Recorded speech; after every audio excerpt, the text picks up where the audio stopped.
How's it going, guys? And I'm here with a pre-Royal Rumble Smackdown review. And I was thinking about maybe skipping this and just doing the Royal Rumble, but we've shortened these Smackdown reviews, so let's go through things really quickly here and just talk about them. This really was not a good way of building up the Royal Rumble as you could imagine.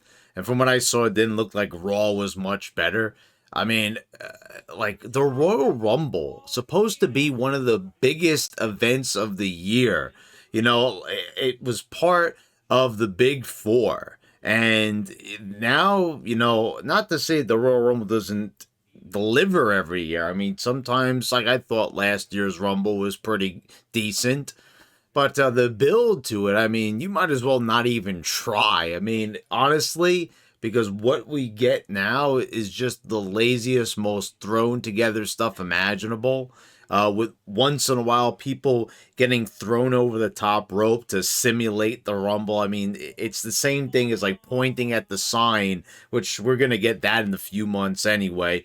This is like the most cookie cutter formulaic buildup you could possibly get.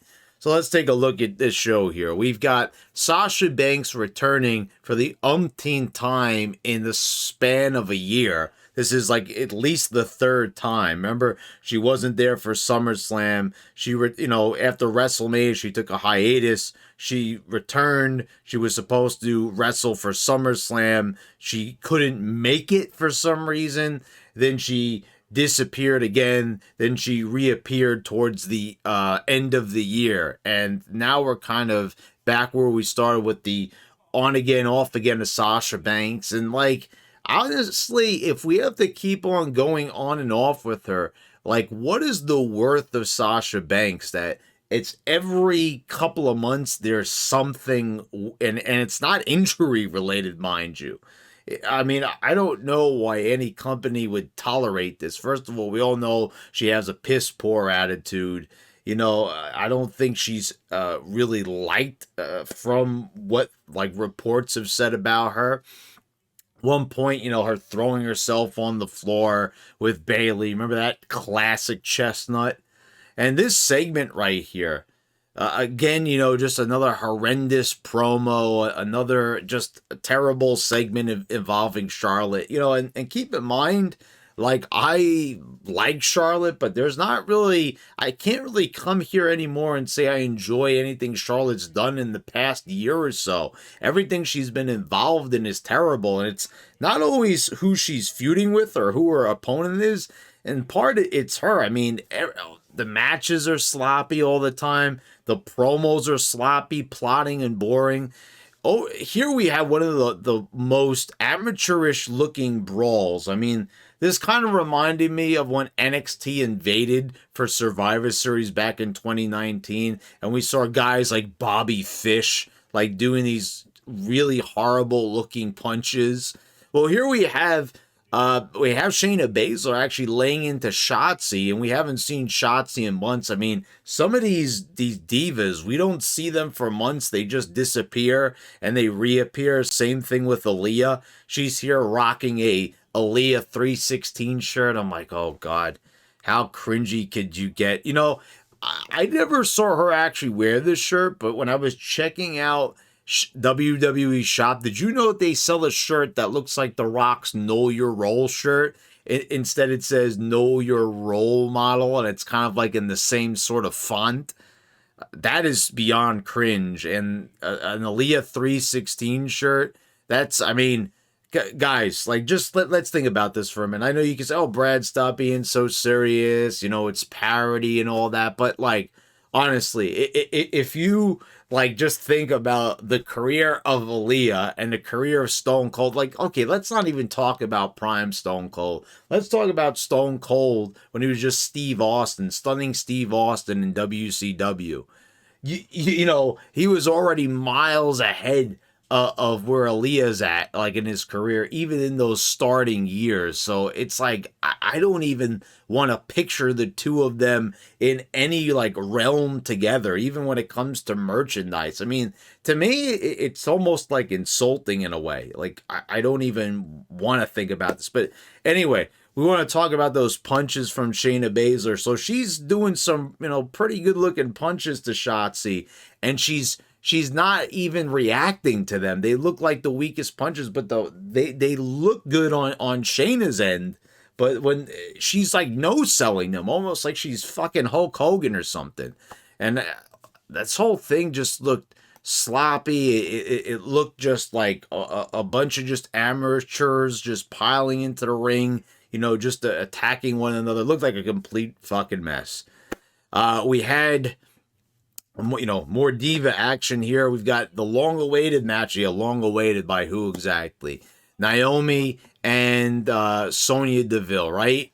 So here we go with old Hatchet Face, and we have this match, and it's pretty much like a squash. Naomi pretty much gets a pretty, convincing victory over Deville. Pins her with a split-legged moonsault, finishes her off in the middle of the ring, 1, 2, 3. Case closed, right? So Deville makes her way up onto the ramp, and she's got a threat for Naomi. And I was like, okay, I know it's coming. This is probably the most logical thing imaginable, right? We're going to have, Stone Cold and McMahon style. So this is going to be like Stone Cold McMahon in 1999. He's going to put Stone Cold Naomi Austin at number 1 in the Rumble. But no, that announcement never comes. How she's going to punish the babyface? By telling her that Sonya Deville herself is going to be in the Royal Rumble. How is that a punishment? I was like, are you kidding me? She just pinned you 1, 2, 3, made a fool out of you in the ring with a clean victory, and this is the best threat as a heel authority figure they could come up with? I mean, talk about just... that was hanging out there, and it was like such an obvious move because you've had so many villainous authority figures putting the baby face at number 1, and it never came. So anyway, we got Sami Zayn with a podcast here. This is the Insane podcast. He eventually gets interrupted by Nakamurphy and Boogs, and it leads to a tag match. But we've got, an okay, little segment here. Definitely better than last week's fiasco with the cheesy ass sound effects.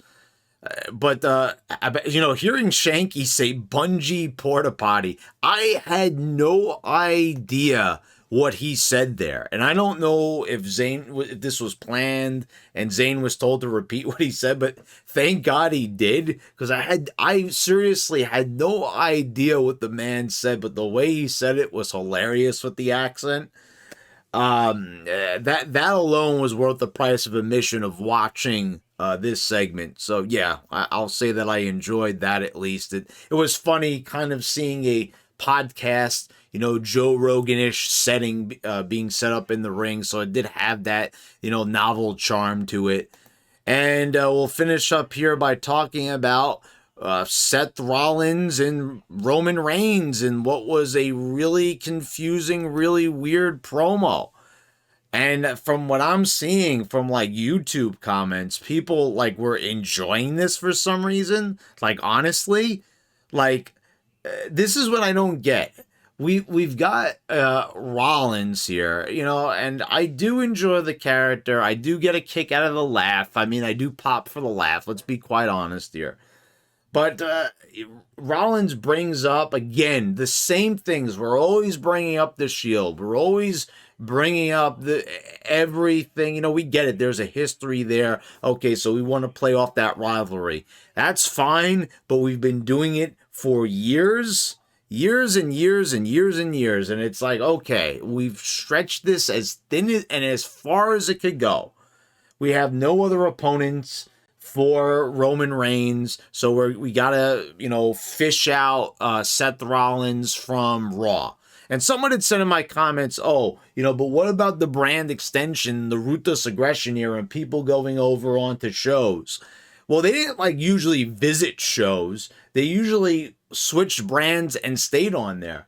But Rollins is going from Raw to SmackDown, from Raw to SmackDown and back. And like, so just end the fucking brand split. I mean, they were actually pretty serious about the brand split back in the day. They would usually stay on those shows pretty much for a year, to the point where they had their own branded pay-per-views for a while. So I don't really see this comparison. So that, that to me doesn't make any sense. I mean, they were serious about it here. I mean, it's the wild card rules in effect again. Wild card, pal. So, but the thing is, what I don't get about this promo, what someone needs to explain to me. So Rollins brings up the cash in, and Reigns says it's water under the bridge. He laughs it off. And then Reigns says, well, how about, he says, when I changed history, he says, and I put the chair in your back. And then all of a sudden, like, Reigns just puts his head down and he starts, like, seething mad. Like, okay? Like, him just saying that is enough to set you off, and he goes for the Superman punch in the back of the head, and Rollins has some fucking ESP, and he knows that he's there, and he ducks it. I'm just saying, like, Reigns, he's supposed to be calm, cool, and collected, and he's, saying that he's not fazed by Rollins. Maybe he didn't bring this up in the past promos that they've done together, but I could have sworn that he did. But why was he, like, so mad by this? I get it, but, like, shouldn't the cash-in kind of set him off even more? Because we all know that Rollins is an asshole, right? So it's like, shouldn't that upset him more, because this was his big opportunity? It was WrestleMania, the grandest stage of them all. This is the pay-per-view that we're eventually building to by even having a Royal Rumble.